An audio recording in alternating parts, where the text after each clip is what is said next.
Muy buenos días, bienvenidos a nuestro podcast La Biblia en un año. En este nuevo día, 1 de abril, estaremos leyendo el día 92. Sigue a Jesús. Llegados a un punto, Pipa y yo nos adentramos en el mundo de Twitter. Es un mundo donde sigues a otras personas y tú mismo eres seguido.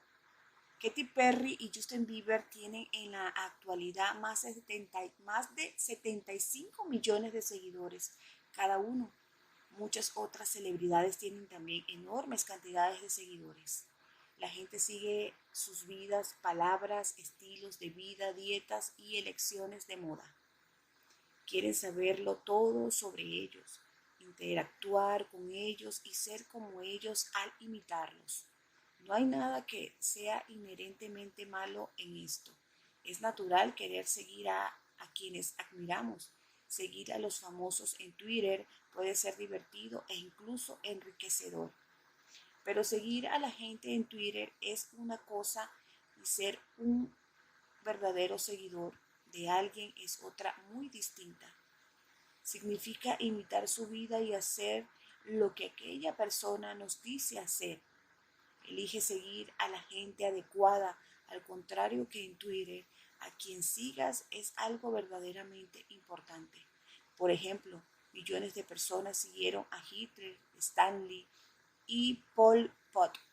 Todavía hoy millones de personas siguen a dictadores malvados, terroristas y líderes de pandillas. Alguna gente se muestra escéptica respecto a la tradición y las instrucciones y no saben a quién seguir. Los modelos tradicionales que con frecuencia eran apoyados por nuestra familia o provenían de ellas, en cierta medida se han quebrado. Esta situación deja a mucha gente en la indecisión acerca de a quién seguir. Jesús dijo en muchas ocasiones, sígueme.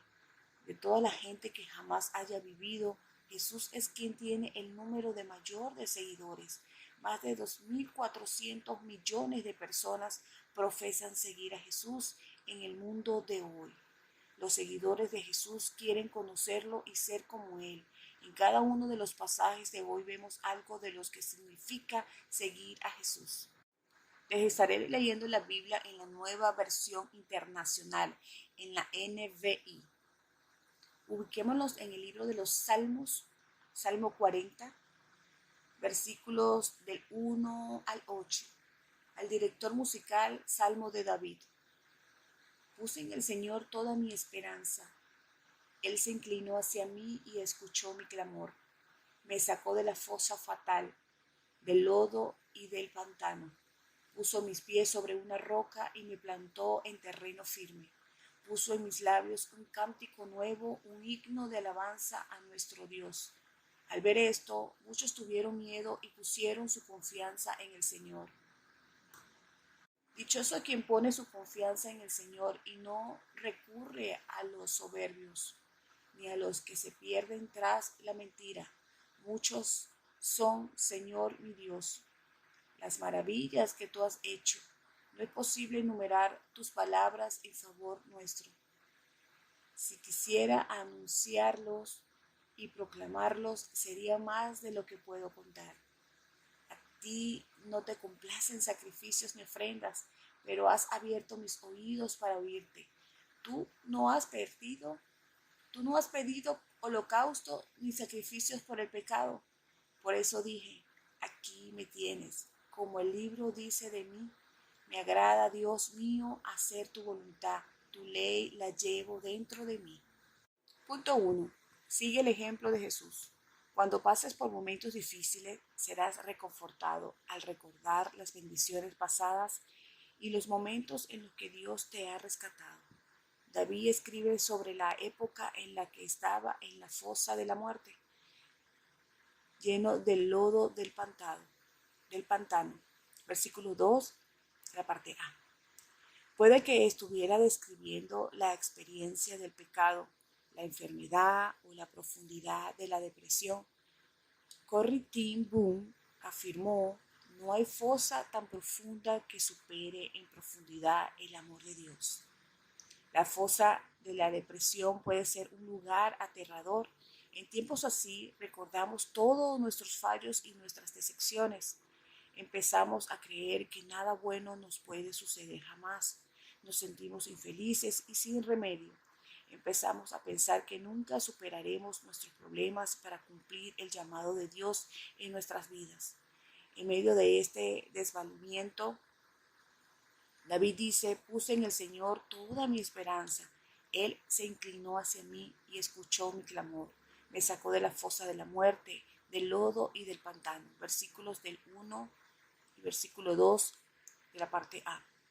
Después de que Dios lo sacara de la fosa de la muerte, puso mis pies sobre una roca y me plantó en terreno firme. Versículos 2, la parte B. Dios puso una nueva canción de alabanza en los labios de David y su testimonio llevó a que muchos otros pusieron su confianza en el Señor. Versículo 3. David escribe la gran bendición de ignorar lo que el mundo adora. Versículo 4. Y seguir al Señor, dichoso el que pone su confianza en Él. No es posible enumerar tus bondades en favor nuestro. Si quisiera anunciarlas y proclamarlas, serían más de lo que puedo contar. Muchas son, Señor mi Dios, las maravillas que tú has hecho. No es posible enumerar tus bondades en favor nuestro. Versículos del 4 al 5. David escribe, tú no pides sacrificios a cambio de tu perdón, tan solo nos pides obediencia. Versículo 6 en la TLA. El secreto del éxito de David fue la oración y la obediencia.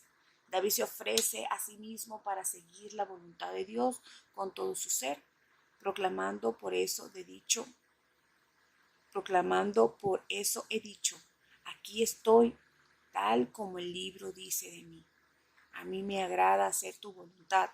Dios mío, llevo tus enseñanzas en el corazón. Versículos del 7 al 8 en la traducción Dios habla hoy. También este era el secreto del éxito de Jesús. Según el autor de los Hebreos, estos versículos encontraron su cumplimiento perfecto en Jesús. Nos dice que el mismo Jesús citó los versículos del 6 al 8 de este salmo. Ver Hebreos capítulo 10, versículos del 5 al 10. Jesús oró y obedeció diciendo: he venido, oh Dios, a hacer tu voluntad. Versículo 7. El escritor de los Hebreos prosigue: y en virtud de esa voluntad somos santificados mediante el sacrificio del cuerpo de Jesucristo, ofrecido una vez y para siempre. Versículo 10. Sigue el ejemplo de Jesús y ofrécete para hacer la voluntad de Dios. David dice que aquellos que hacen del Señor su confianza serán bendecidos. Verás todo tipo de maravillas. Salmo 45. Querrás anunciarlas, hablar de ellas, pero son más de las que puedo contar. Versículo 5. Oremos. Señor, gracias por las veces que me has sacado de la fosa de la muerte y del lodo del pantano. Has puesto mis pies sobre la roca, dándome un lugar firme donde pisar y una nueva canción para mis labios, capacitándome para testificar, para que otros pongan su confianza en el Señor. Ayúdame hoy a orar y a obedecer. Amén. Ubiquémonos en el libro de Lucas. Estaré leyendo el capítulo 8 y el capítulo 9. Lucas 8. Cuando Jesús regresó, la multitud se alegró de verlo, pues todo estaba esperándolo. En esto llegó un hombre llamado Jairo, que era jefe de la sinagoga. Se arrojó a los pies de Jesús y le suplicó que fuera a su casa, porque su única hija de unos 12 años estaba muriendo. Jesús se puso en camino y las multitudes se agolpaban sobre él. Había entre la gente una mujer que hacía 12 años padecía de hemorragias, sin que nadie pudiera sanarla. Había gastado todo lo que tenía en médicos. Ella se le acercó por detrás, tocó el borde de su manto y al instante cesó su hemorragia. ¿Quién me ha tocado?, preguntó Jesús. Como todos negaban haberlo tocado, Pedro le dijo: Maestro, son multitudes las que te aprietan y te oprimen. No, alguien me ha tocado, respondió Jesús. Yo sé que de mí ha salido poder. La mujer, al ver que no podía pasar inadvertida, se acercó temblando y se arrojó a sus pies. En presencia de toda la gente contó por qué lo había tocado y cómo había sido sanada al instante. Hija, tu fe te ha sanado, dijo Jesús, vete en paz. Todavía estaba hablando Jesús cuando alguien llegó de la casa de Jairo, jefe de la sinagoga, para decirle, tu hija ha muerto, no molestes más al maestro. Al oír esto, Jesús dijo a Jairo, no tengas miedo, nada más cree y ella será sanada. Cuando llegó a la casa de Jairo, no dejó que nadie entrara con él, excepto Pedro, Juan, Santiago, y también el padre y la madre de la niña. Todos estaban llorando muy afligidos por ella. Dejen de llorar, dijo Jesús, no está muerta, sino dormida. Entonces ellos empezaron a burlarse de él, porque sabían que estaba muerta. Pero él la tomó de la mano y dijo, niña, levántate. Ella recobró la vida y al instante se levantó. Jesús mandó a darle de comer. Los padres se quedaron atónitos, pero él les advirtió que no contaran a nadie lo que había sucedido. Lucas 9, versículo 1. Habiendo reunido a los 12, Jesús le dio poder y autoridad para expulsar a todos los demonios y para sanar enfermedades. Entonces los envió a predicar el reino de Dios y a sanar a los enfermos. No lleven nada para el camino, ni bastón, ni bolas, ni pan, ni dinero, ni 2 mudas de ropa, les dijo. En cualquier casa que entren, quédense allí hasta que salgan del pueblo. Si no les reciben bien, salgan de ese pueblo y sacúdanse el polvo de los pies como un testimonio contra sus habitantes.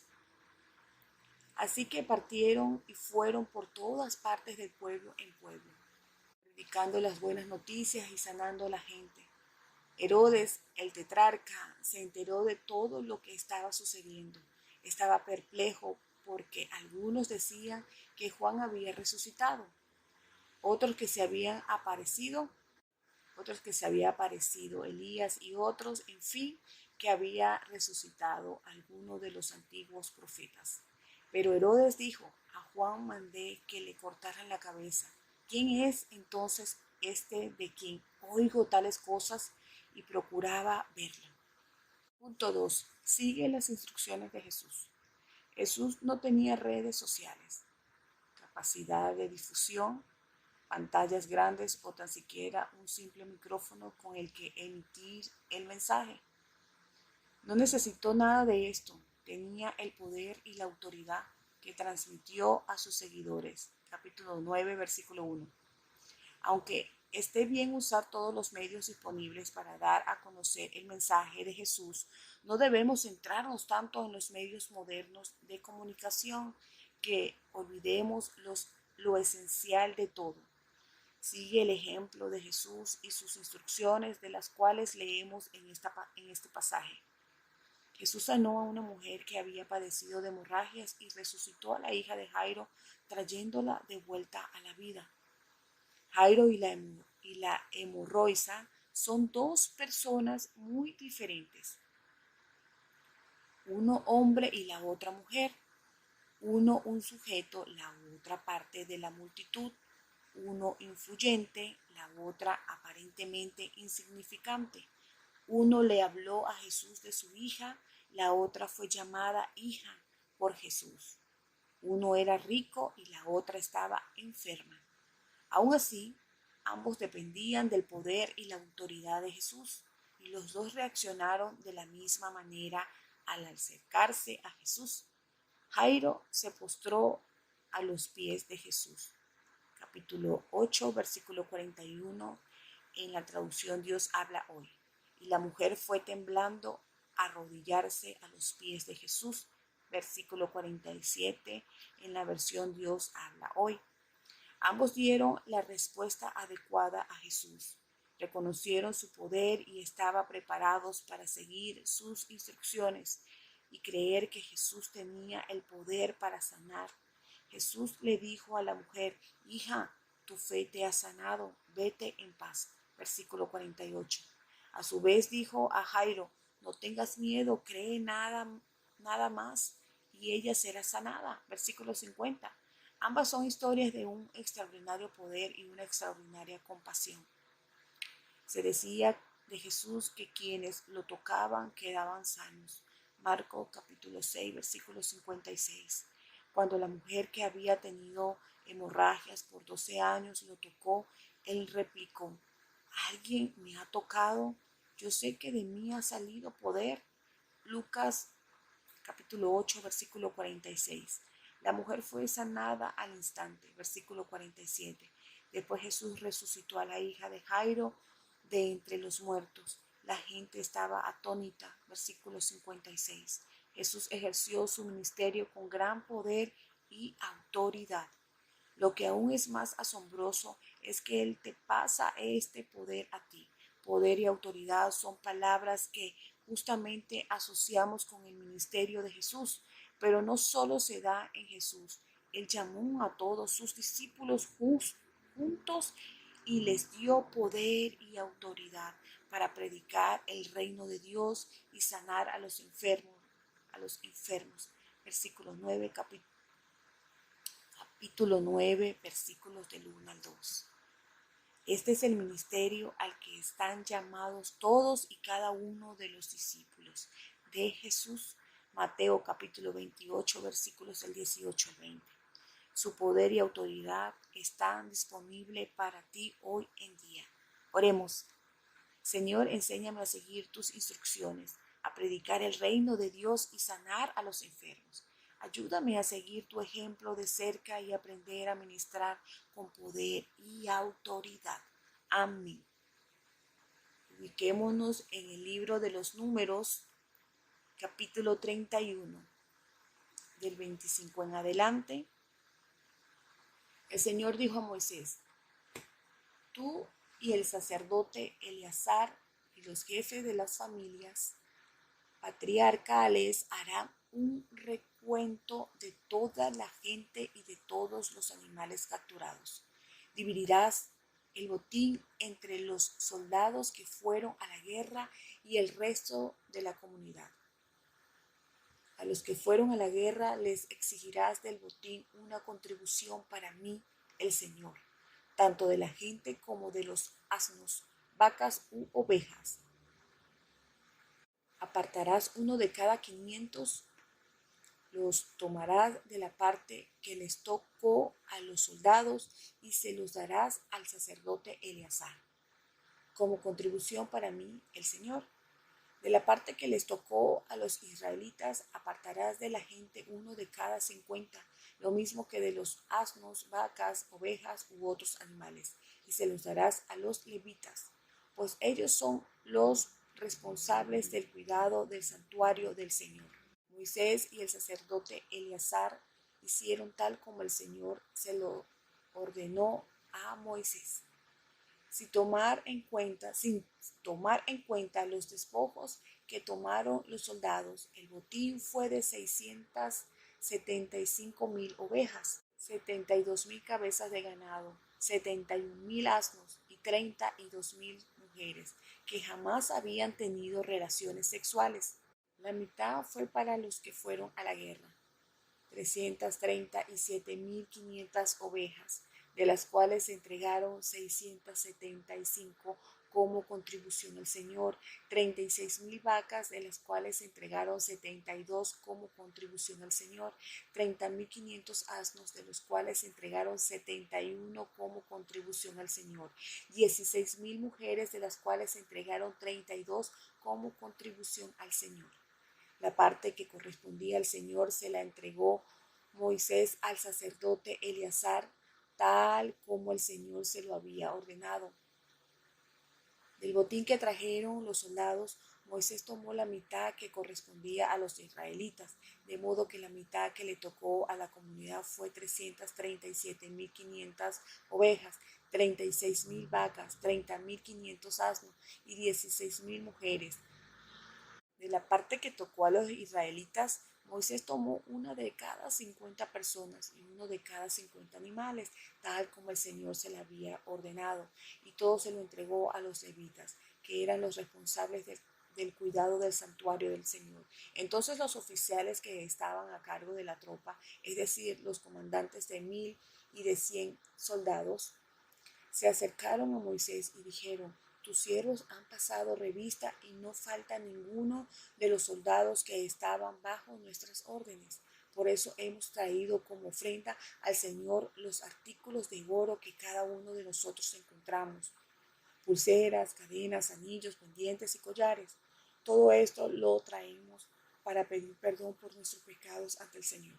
Moisés y el sacerdote Eleazar recibieron todos los artículos de oro, todo el oro que los comandantes de 1000 y de 100 soldados presentaron como contribución al Señor.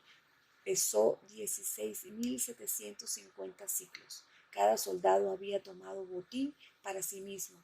Moisés y el sacerdote Eleazar recibieron el oro de manos de los comandantes, luego lo llevaron a la tienda de reunión para que el Señor tuviera presente a los israelitas. Números capítulo 32, versículo 1. Rubén y Gad se establece en Transjordania. Las tribus de Rubén y Gad, que tenían mucho ganado, se dieron cuenta de que las tierras de Jazer y Galad eran apropiadas para la ganadería. Así que fueron a decirles a Moisés, al sacerdote Eleazar y a los jefes de la comunidad: las tierras de Atarot, Dibón, Jazer, Nimra, Hesbon, Elalet, Seba, Nebo y Beón las conquistó el Señor para el pueblo de Israel y son apropiadas para la ganadería de tus siervos. Si nos hemos ganado tu favor, permítenos tomar esas tierras como heredad. No nos hagas cruzar el Jordán. Entonces Moisés dijo a los rubenitas y a los gaditas: ¿les parece justo que sus hermanos vayan al combate y mientras ustedes se quedan aquí sentados? Los israelitas se han propuesto conquistar la tierra que el Señor les ha dado. ¿No se dan cuenta de que estos los desanimaría?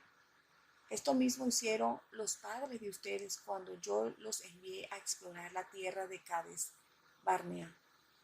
Fueron a inspeccionar la tierra en el valle de Escol y cuando volvieron desanimaron a los israelitas para que no entrara en la tierra que el Señor les había dado.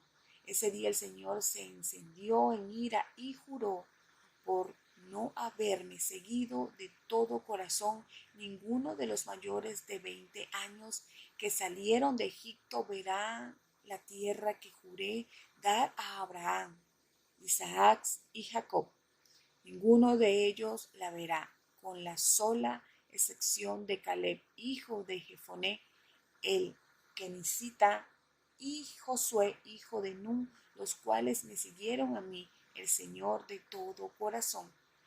El Señor se encendió en ira contra Israel y los hizo vagar por el desierto 40 años, hasta que murió toda la generación que había pecado.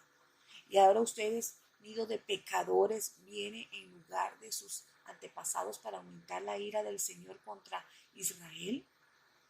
Si ustedes se niegan a seguirlo, Él volverá a dejar en el desierto a todo este pueblo, y ustedes serán la causa de su destrucción.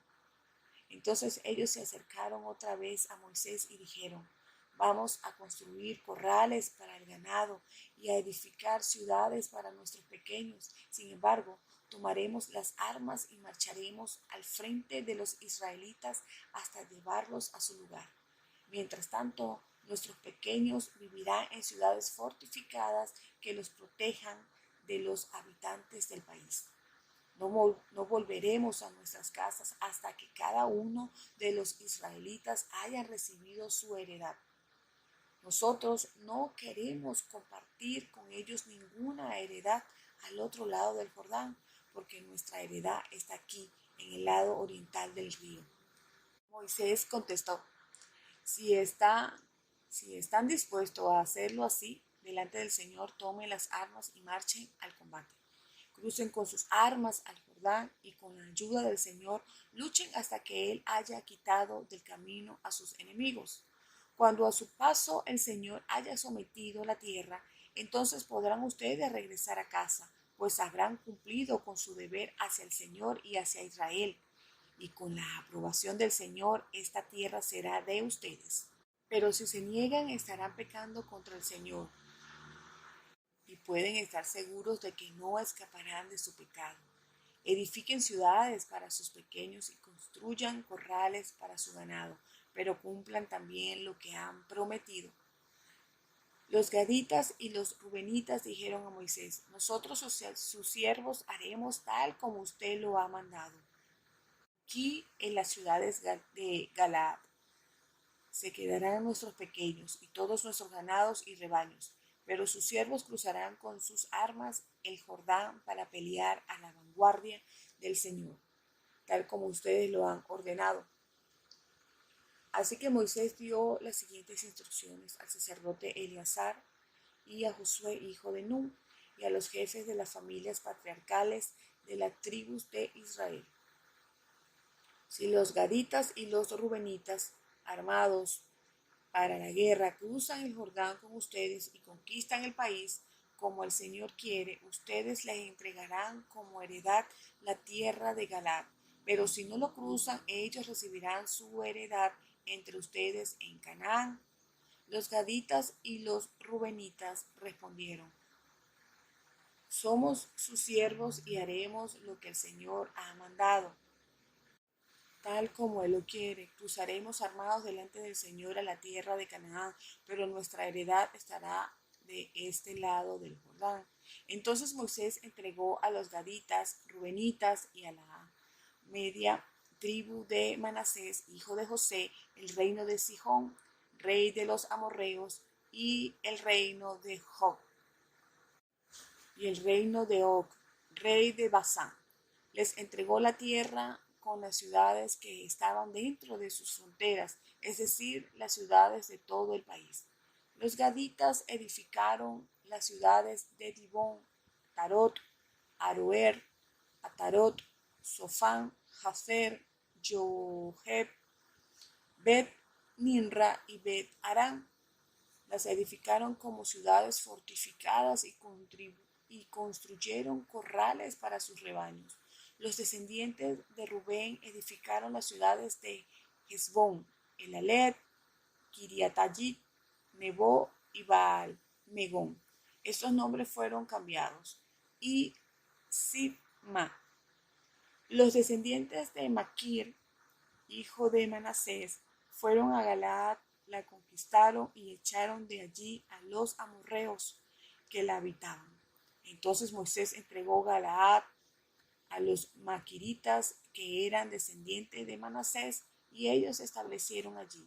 Yair, descendiente de Manasés, capturó algunas aldeas y les puso por nombre Jabot Yair. Nobá capturó Kenat y sus aldeas.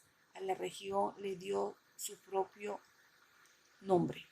Punto 3. Siga a Jesús de todo corazón. El poder y la autoridad de Dios son dados a aquellos que siguen al Señor de todo corazón. Capítulo 32, versículo 22. Caleb y Josué son tomados como la excepción entre los israelitas porque son los dos únicos de ellos que siguieron al Señor de todo corazón. Versículo 12. Esto es lo que el pueblo está llamado a hacer. Moisés advirtió al pueblo de que no se negaran a seguir al Señor. Versículo 15. Les advirtió de que no pecaran contra la ley. Pueden estar seguros de que no escaparán de sus pecados. Versículo 23. Las escrituras nos dice constantemente a seguir al Señor con todo nuestro corazón y a no tontear con el pecado. Al leer esto con los lentes del Nuevo Testamento, seguir al Señor es seguir a Jesús. La declaración central del Nuevo Testamento es que Jesús es el Señor. Ver, por ejemplo, Romanos capítulo 10, versículo 9. En estos pasajes vemos todo lo que está a disposición de aquellos que siguen a Jesús de todo corazón. Ponen su fe y su confianza en Él y se ofrecen para hacer su voluntad. Esto es aquello a lo que están llamados. Al hacerlo, Jesús te envía al mundo con poder y autoridad para proclamar el Evangelio y sanar a los enfermos. Oremos. Señor, quiere que como Caleb y Josué y seguirte de todo corazón. Hoy quiero seguir tu ejemplo y ofrecerme para hacer tu voluntad. Ayúdame a ministrar con poder y autoridad, a proclamar el Evangelio y sanar los enfermos. Amén.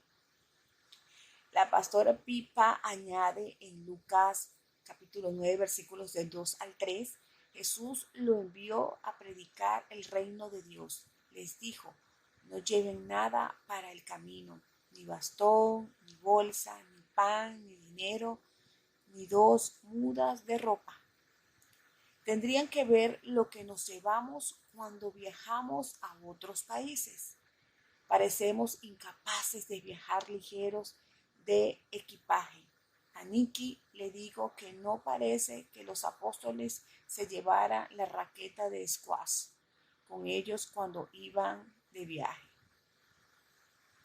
Este devocional ha sido escrito por los pastores Nikki y Pipa Gumbel de la iglesia HTV en Londres. Y es a la que le dio voz a este devocional Ingrid Flores. Que Dios les bendiga grandemente.